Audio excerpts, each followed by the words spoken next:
The application we're building has multiple screens, so we need to think about navigation. The navigation system in Flutter and in mobile apps in general works on a stack. So we push items onto the stack, and then we pop items off the stack in a last in, first out kind of manner. In general, you can think of pushing an item onto the stack as navigating in the forward direction, and then popping an item off the stack as navigating backwards. And this is why the build context is so important in Flutter. And this again is why the build context is so important. It tells Flutter where to actually push the screen, and it can also create navigation items automatically, like a back button, when an item is pushed onto the stack. And it can also do things like animate between screens for you automatically. Now we have two different screens here, and we're going to look at a couple of different paradigms for navigation. The first thing we'll look at is how we can use the navigator to just push a new screen onto the stack. And another simple way to think about this is that you're just overlaying another screen on top of the current screen. So that's quite a bit different than the navigation style that you might be used to if you're a web developer, but if you're a native developer, then that should sound very familiar. Now we can navigate to a different screen in Flutter by using the navigator class, and you'll notice that there are a lot of different methods on this class, but the two most fundamental ones are push and pop. To navigate to a new screen, we can call push with the first argument as the build context.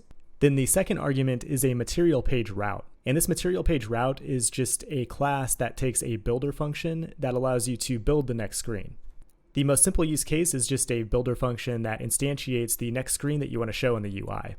Now, if we navigate to the same screen that we're currently on, you'll notice that a few changes happen when we pop a new item onto the stack. We'll see a back button up here in the app bar, and then we'll also see an animation to the new screen. When we push the back button, we're popping items off the stack, which will do the opposite animation. Now that back button will be created there automatically, so you don't even have to worry about implementing any code, but if you want to create your own back button, you just create a method that calls navigator pop context. If you want to use deep linking, or if you're just navigating to a route frequently, you might want to set it up as a named route. And to do that, we can go up to our material app and create a routes map. And the map just contains key value pairs where the key is a string, which is the name of the route, and then the value is a function that builds that route with the proper screen. This can be a lot more convenient and maintainable, especially if you're building the same route over and over again. However, it does make it a little more difficult to pass data into a named route. It is possible to pass data to a named route, but it's a little more complicated, and we're not going to discuss it in this video. Once you have the routes map set up, you can come down here to your button and instead call navigator push named, and then just pass it the name or the string of that route. So you don't have to re-implement the routing logic every time that you want to navigate to the screen. Now there's a lot of different methods on the navigator because in a lot of cases you might want to pop additional items off the stack. For example, if the user is multiple pages deep and then they want to go all the way back to the home page, you want to pop all the items off until you get to the desired page. Choosing the right navigator method depends on where you want the user to go and what you want to happen if they click the back button. In some cases, for example, like when the user logs in, you might not want them to go back to the login page when they push back. In that case, you can call push replacement named, and then that way they won't go back. If they push the back button, it'll just exit them from the app.